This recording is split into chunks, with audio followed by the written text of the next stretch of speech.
প্রাণী বৈচিত্র্য ও শ্রেণীবিন্যাস অ্যানিমাল ডাইভার্সিটি অ্যান্ড ক্লাসিফিকেশন এই অধ্যায় থেকে বিভিন্ন প্রতিযোগিতামূলক পরীক্ষায় আসা কিছু প্রশ্ন, যেমন সামুদ্রিক প্রাণী সামনের দিকে সাঁতার কাটতে পারে না, সেটি হচ্ছে জেলিফিশ। ফিতাকৃমি অন্তঃপরজীবী ধরনের প্রাণী। গুদ রোগের জন্য দায়ী হচ্ছে ফাইলেরিয়া কৃমি। কেঁচো শ্বাসকার্য চালায় ত্বকের সাহায্যে। পৃথিবীর বা প্রকৃতির লাঙ্গল বা কৃষকের বন্ধু বলা হয় কেঁচোকে। মাকড়সার 8টি পা রয়েছে, মাছির পা আছে 6টি, প্রজাপতির 6টি পা আছে। নিজের ওজনের 50 গুণ বেশি ওজন বহন করতে পারে পিঁপড়া। যেসব কীটনাশক মানবদেহে রোগ জীবাণু সংক্রমণ করতে পারে তাদের বলে ভেক্টর। ফিলারিয়াসিস রোগ সৃষ্টি করে কৃমি। কিওল্যাক্স মশা গুদরোগের জীবাণু ছড়ায়। মশাবাহিত রোগ ডেঙ্গু। মশার কামড়ের রোগ হয় না কলেরা। মৌমাছির মধু ঋতু হলো বসন্তকাল। পচন ধরে না মধুতে। একটি রানী মৌমাছি 1000 বার ডিম পাড়ে। প্রাণীজাত তন্তু হলো রেশম।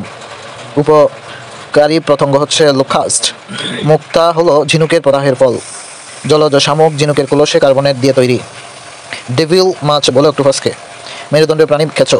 মেরুদণ্ডীয় প্রাণী বেজি। মাছ শ্বাসকার্য চালায় ফুলকার সাহায্যে। ফুলকার সাহায্যে শ্বাসকার্য নেয় মাছ। মাছ অক্সিজেন নেয় পানির মধ্যে দ্রবীভূত বাতাস থেকে। পিরানহা রাক্ষসে মাছ।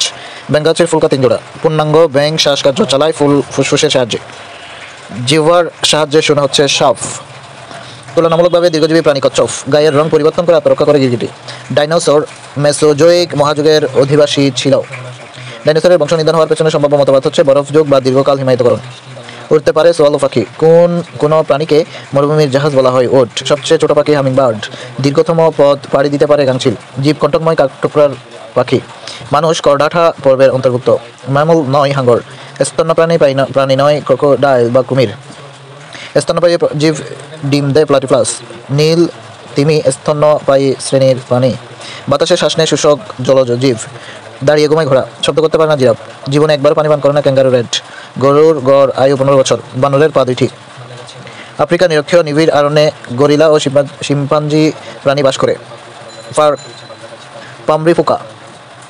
শোক কীট ও পূর্ণাঙ্গ পোকা অবস্থায় ধানের জন্য ক্ষতিকর। আখ গাছের জন্য ক্ষতিকর হচ্ছে মাজরা পোকা।